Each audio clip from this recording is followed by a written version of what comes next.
Ya habiendo insertado el formulario, tenemos que empezar a pedir la información al usuario y para eso tenemos los controles de ingreso de texto. Las etiquetas para ingresar texto de manera libre, para que el usuario escriba lo que quiera, se dividen en dos grandes grupos. Por un lado, las que permiten ingresar un texto de una sola línea, que no aceptan el enter, que no aceptan un salto de línea, y las que permiten texto multilínea, por ejemplo, hacer un comentario o la publicación de un posteo o el mensaje de un formulario de contacto. En el caso de las etiquetas de ingreso simple, hay una gama de opciones bastante amplia y todas son la misma etiqueta. O sea, todas se generan con la misma etiqueta y hay un atributo que cambia para definir si quiero ingresar, por ejemplo, o una contraseña o un texto común y corriente, libre, ¿sí? Ahí entra en juego la etiqueta input. La etiqueta input, que es ingresar algo, permite crear los controles de texto simple, además de otras funcionalidades que da que vamos a ir viendo a lo largo de este video. Se comportan como elemento de línea, o sea que si tengo un input a continuación de otro, se van a ver dos cajas a continuación. Lo voy a hacer adentro de nuestro formulario. Voy a darle al usuario la posibilidad de que me dé su nombre y su mail. Pongo un input que se cierra a sí mismo y a continuación otro input. Esto en la web lo que va a hacer es mostrarme dos cajas de ingreso de texto, uno al lado del otro.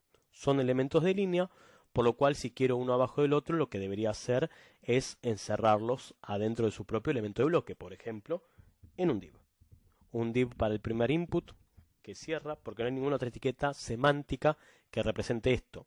No es un párrafo porque no es una oración, no es un section porque no es toda una sección, no es un article porque no tiene contenido, o sea que no es un artículo. Cuando se me acabaron todas las opciones, entra en juego la etiqueta div como elemento no semántico y genérico. Un div que abre y que cierra por cada uno de los inputs que el usuario va a completar. Entonces me va a quedar uno abajo del otro. No hay ningún atributo de HTML que defina el texto que va a ver el usuario para que sepa qué va a poner adentro de cada control. Hay que escribirlo normalmente. O sea que este input va a tener o antes o después un texto que diga nombre y un texto que diga email. Entonces le pido el nombre al usuario y le pido su correo electrónico para que pueda reportar los casos que va encontrando, que pueda avistar. Ese input tiene un atributo llamado type, que es el tipo de control que queremos generar. Y en base al cambio del type del input, tenemos un montón de opciones distintas para mostrar en la web. O sea que el input como etiqueta es una etiqueta polifacética que puede cambiar cómo se comporta por medio del type. Vamos a hacer lo siguiente. En primera instancia, si no se define el tipo, es una etiqueta de texto común y corriente, donde yo puedo escribir lo que quiera y no tiene ningún comportamiento en particular. Voy a crear un archivo aparte para mostrar todos los distintos tipos de input que existen. Voy a venir aquí, voy a guardar como ejemplo inputs.html y voy a hacer la estructura básica de un HTML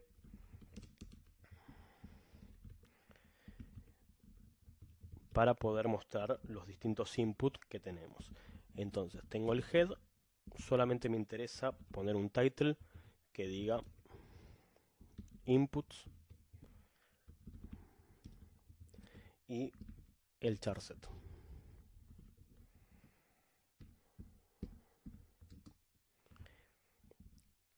Y aquí abajo viene el body, al cual le voy a insertar un formulario que va a viajar por post al documento procesar.php y cierro el formulario. Voy a hacer un único cambio solamente para poder explicar algo más adelante. En vez de mandarlo por post, lo voy a mandar por get y repetimos lo mismo que pasó hasta recién. Voy a hacer un div que abre y que cierra y este ejemplo es el que va a mostrar cada uno de los inputs que tenemos para insertar en el formulario. Entonces, tengo un input. Ese atributo type es el que va a cambiar el comportamiento del input, ¿sí? Tenemos por un lado el input genérico, que es el input de tipo text. Es el valor por defecto si uno no define qué tipo de input queremos, que es para ingreso de texto. Si bien no es obligatorio definirlo, yo lo definiría. Vamos a poner aquí como texto, text y esto va a ser un input de tipo text. Vamos a la web y actualizamos y podemos ver que tenemos exactamente lo mismo que pasó recién. Una caja de ingreso de texto, tal como pasaba aquí, en los dos casos. Este input de tipo text reconoce el input de tipo password. El input de tipo password, en vez de mostrar el texto que vamos escribiendo, va a mostrar o una serie de círculos, de pelotitas, o va a mostrar asteriscos dependiendo del sistema operativo.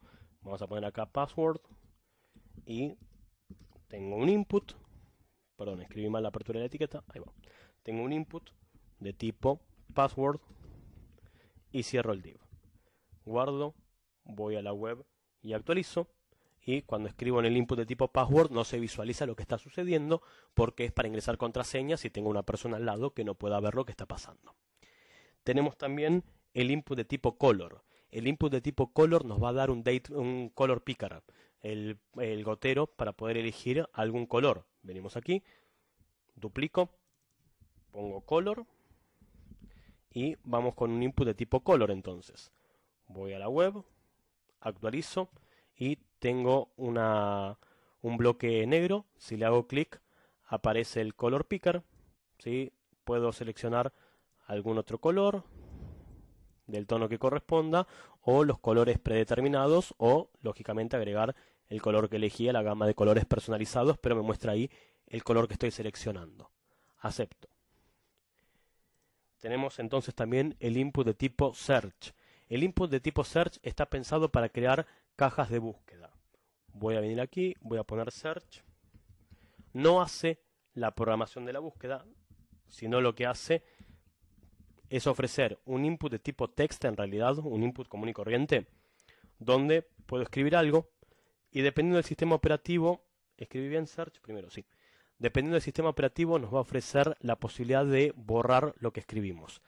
Es lo único que hace, pero en realidad es un input de tipo text, común y corriente, que no tiene programación. Para que haga algo tenemos que sentarnos y programarlo nosotros, ¿sí? Ahora, tenemos inputs que manejan fechas, ¿sí? El manejo de fechas reconoce distintos derivados según la información que queremos. A ver, por un lado tengo el input de tipo date. Vamos a hacer lo siguiente. Voy a poner acá arriba un encabezado que diga tipos de input y voy a poner otro encabezado que diga genéricos y otro encabezado que diga fechas. En los de fechas voy a copiar el último input que hicimos y voy a poner el input de tipo date, que lo que nos va a ofrecer es, sí, el date picker para poder elegir alguna fecha en particular, ¿sí? Entonces tengo aquí el input de tipo date, no me deja hacer absolutamente nada, ¿sí? Firefox en particular hay ciertos controles que no los reconoce. Tiene que ver con el estándar de la W3C. Firefox es amante del estándar y hasta que el estándar no esté definido no lo implementa. O sea que el input de tipo date puede que funcione en un navegador sí y en otro distinto no.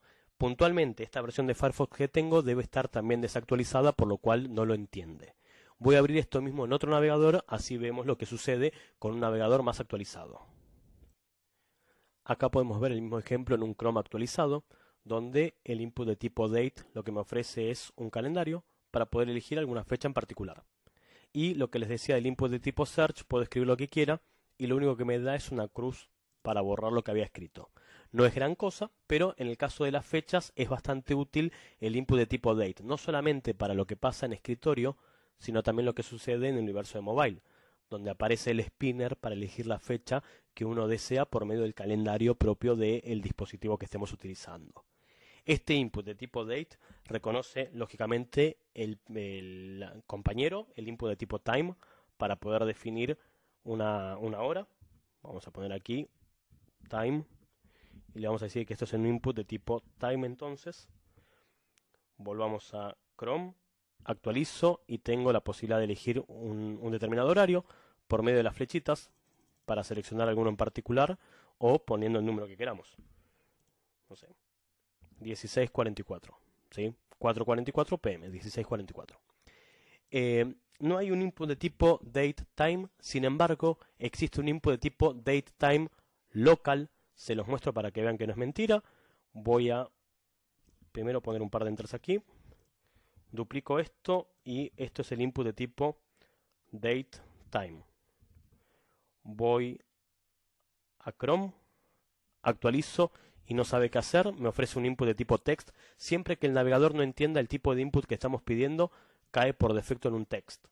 Ahora, si duplico esto y le digo que esto sea un datetime-local, de hecho vamos a poner acá también que este es un guión local, cuando voy al navegador y actualizo, sí me da la fecha y me da la hora. Entonces, cliqueo aquí y puedo elegir la fecha y cliqueo aquí y puedo poner también las 17:12 p.m. Entonces, tenemos distintos derivados de fecha. Dentro de las fechas también tenemos la posibilidad de elegir una semana completa, ¿sí? Supongamos que estoy planificando mis vacaciones, quiero contratar por una semana algún lugar. Podría darle entonces al usuario el input de tipo week. Vengo aquí y actualizo. Perdón, estoy acá. Tengo la semana y me deja elegir toda una semana completa del calendario y aquí me dice el número de semana que estoy por seleccionar, ¿no? Quiero la semana 52. ¡Tuc! Elijo y tengo la semana 52 del 2017 y así como tengo la posibilidad de elegir una semana, también tengo la posibilidad de elegir todo un mes completo.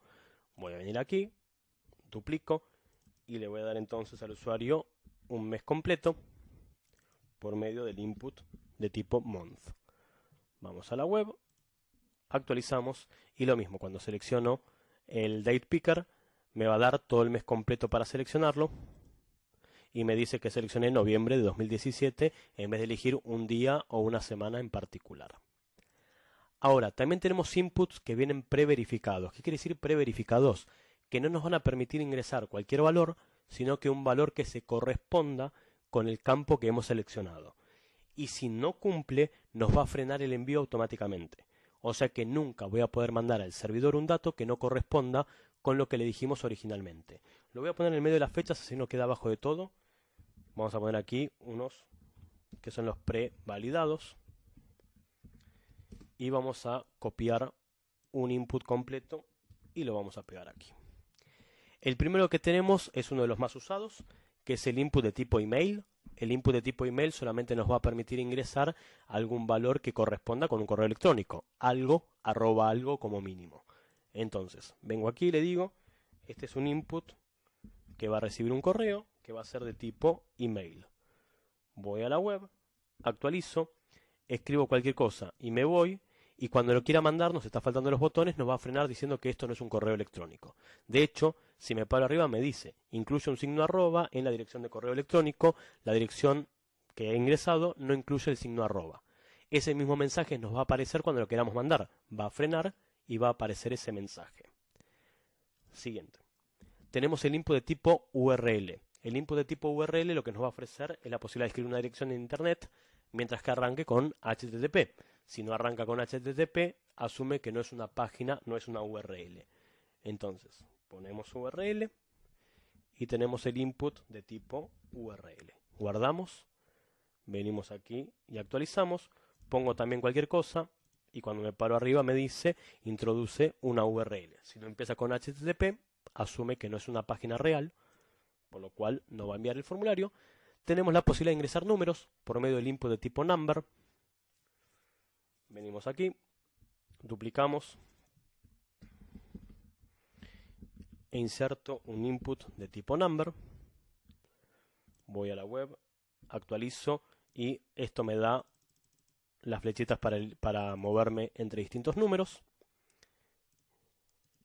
Y tenemos la posibilidad de ingresar un teléfono por medio del input de tipo tel. El input de tipo tel en realidad está pensado para ingresar teléfonos, pero en realidad no tiene una validación de fondo. ¿Por qué? Porque los números de teléfono pueden ser distintos según el país, la región o el lugar donde estemos ubicados. Por lo cual, el input de tipo tel, lo único que hace por el usuario es, en el universo mobile, ofrecerle el teclado solamente que corresponde con los números de teléfono.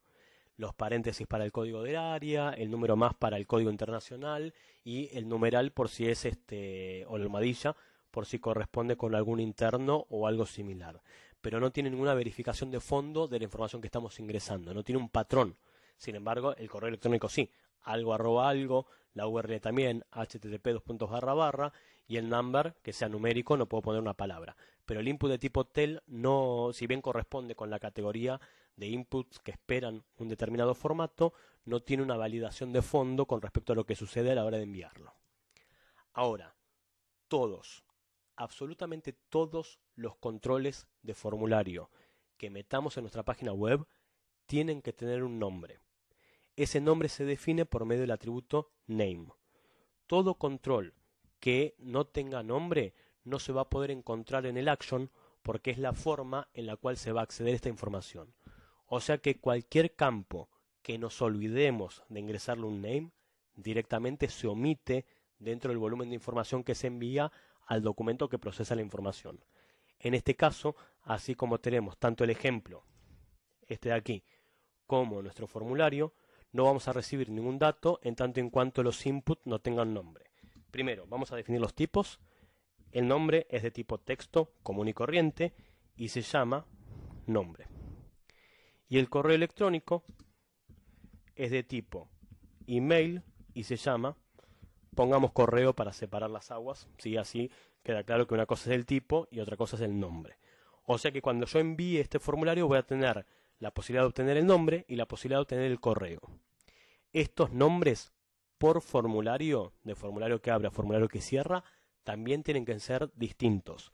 Si yo me equivoco y pongo aquí que este input, perdón, lo tipé mal, que este input se llama nombre, este campo, cuando se complete, va a pisar la información de este campo. O sea que nunca me va a llegar el nombre real de la persona, siempre me va a llegar el correo electrónico. Se comportan como si fuesen del universo de la programación variables, donde una variable no se puede repetir salvo que estemos cambiándole el valor. Si yo tengo dos controles distintos que tienen el mismo nombre, el segundo va a pisar al primero. O sea que siempre son nombres distintos. Esto se llama correo, esto se llama nombre. Hay un solo caso que lo vamos a ver un poco más adelante dentro de los controles de selección, donde sí se comparte el name, pero después todos los demás campos tienen un nombre único que no se puede repetir.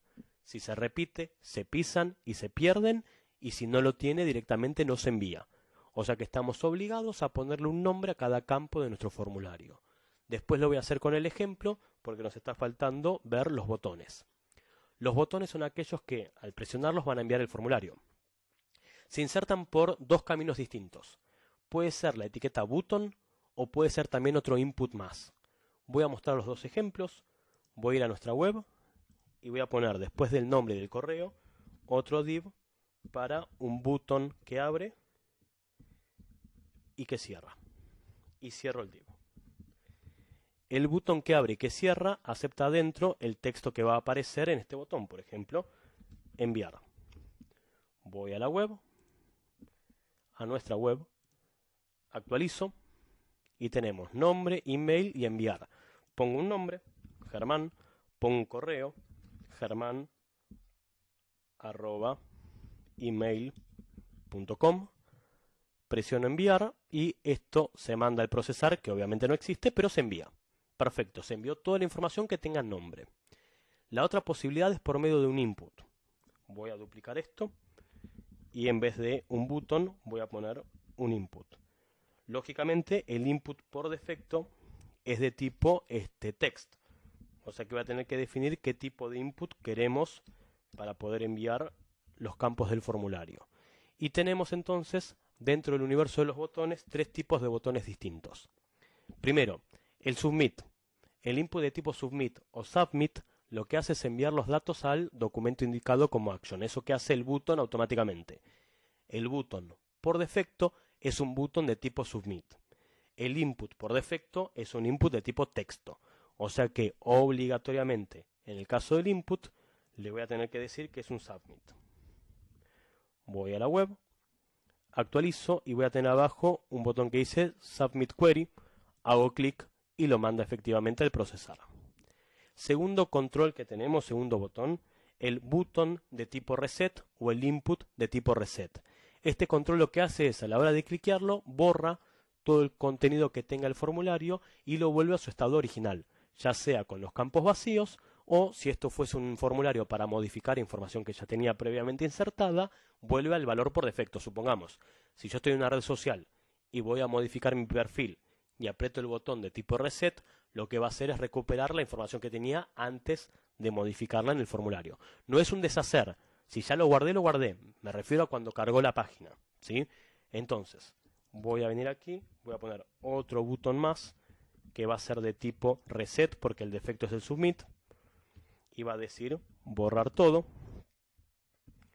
Cierro el botón y lo mismo va a pasar con el input de tipo reset. Quiero un input de tipo reset. Voy a la web, actualizo y tengo un botón que dice borrar y otro que dice reset.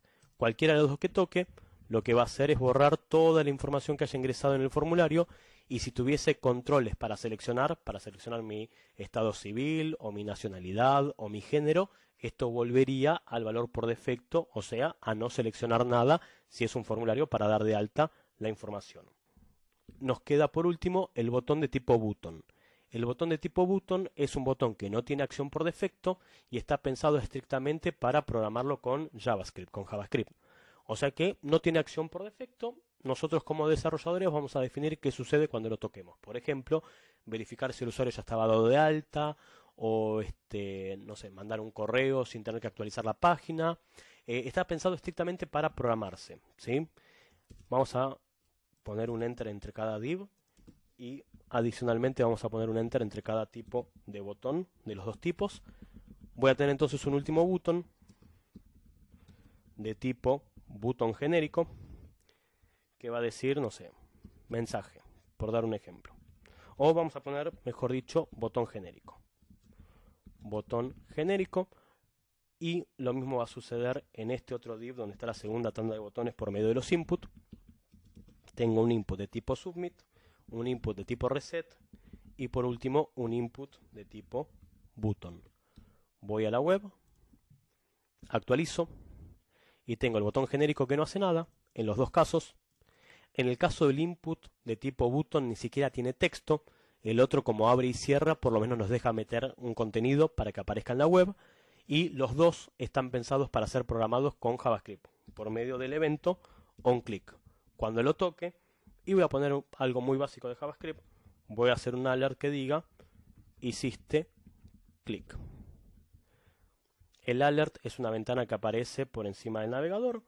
Venimos aquí, cliqueo el botón genérico y aparece una ventana que dice hiciste clic. Está pensado para programar cosas más complejas que esto, lógicamente, pero para que entendamos que es un botón que no tiene acción por defecto. Está pensado para que nosotros definamos cuál va a ser la interacción que va a pasar por detrás de ese botón. Ahora, hay un input, un último input que no existe en los buttons, que es el input de tipo image. El input de tipo image nos va a permitir definir una imagen que se va a comportar como el botón de tipo submit.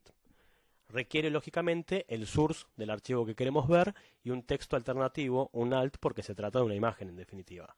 Lo voy a hacer con los inputs. Tengo un input de tipo image, tiene un source con el archivo que quiero mostrar y un alt que dice enviar form, y de hecho ese es su comportamiento por defecto, enviar el formulario. El source que voy a cargar, el archivo que quiero mostrar, está dentro de la carpeta CSS y se llama enviar.png. Entonces le voy a decir desde donde está parado el HTML, vamos a ir a CSS y vamos a buscar el archivo enviar.png. Guardo, voy al navegador y actualizo, y en la segunda fila tengo una imagen que hace de botón de enviar. Lógicamente debería ser una imagen que tenga una estética que corresponda con la web y el tamaño respectivo. Vamos a hacer lo siguiente, voy a ir a, como no deja de ser una imagen, le podré decir que quiero el alto de este botón que sea de 50 píxeles. Vengo aquí, actualizo y la imagen se va a achicar a los 50 píxeles de alto. Lo podría hacer todavía más chico, 30. Y cuando toque la imagen se va a disparar la acción de enviar. Ahora, Estos tres botones, los botones de tipo input, los que parten de un input, tienen la posibilidad de definir el texto que se va a mostrar adentro del mismo. Tecnicismo aparte, los botones son parte del formulario. Si están por fuera del formulario no saben a quién afectar. O sea que formulario que abre, formulario que cierra, todos los campos que se van a mandar al action y el botón que inicia la acción. Ahora, hay un atributo llamado value, que es el valor por defecto de cualquier elemento de formulario.